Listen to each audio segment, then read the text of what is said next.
Bon, les amis, je pense qu'il faut qu'on en parle. Il s'est passé beaucoup de choses ces derniers 48 heures.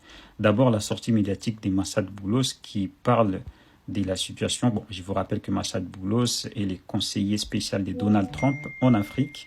Et c'est lui qui suit de près ce qui se passe à Doha entre les M23 et les gouvernements congolais. Alors, je vous laisse écouter d'abord ce qu'il a dit et on se retrouve après. Donc c'est un processus complexe et nous avons mis en place, le plus important, c'est que nous avons mis en place de nombreux mécanismes entre les deux parties.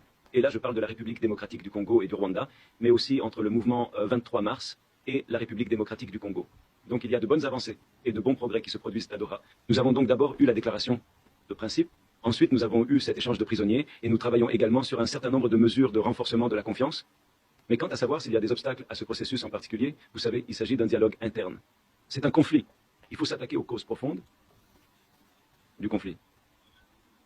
Donc, Massad Boulo a reconnu qu'il y a des avancées à Doha, au niveau de Doha, et qu'il y a aussi des complications, il y a des difficultés, notamment pour régler la question d'échange des prisonniers, mais aussi de certains sujets, et donc en matière de gouvernance, pour traiter les causes profondes du conflit, tout ça. Bon, il n'y a pas quelque chose de nouveau, hein, mais quand même, il a dit qu'il y a des avancées significatives pour régler les conflits, pour aboutir à un projet d'accord qui est déjà disponible. Et maintenant, ils sont en train de travailler sur ça. Alors, je vois beaucoup de gens côté M23, tout ça, qui commencent à dire, ouais, voilà, maintenant, on va traiter les causes profondes et tout ça. Mais il n'y a rien de nouveau. Donc, Massad Boulo a juste répété ce qu'il y a, en fait.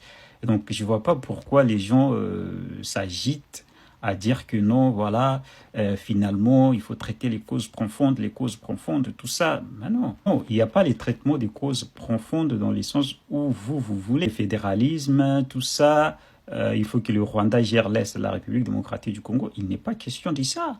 Il n'est pas du tout question de ça. Et donc, je ne sais pas pourquoi vous vous agitez à dire que, ouais, finalement, les causes profondes, tout ça, parce qu'on sait que ça, c'est la demande du Rwanda.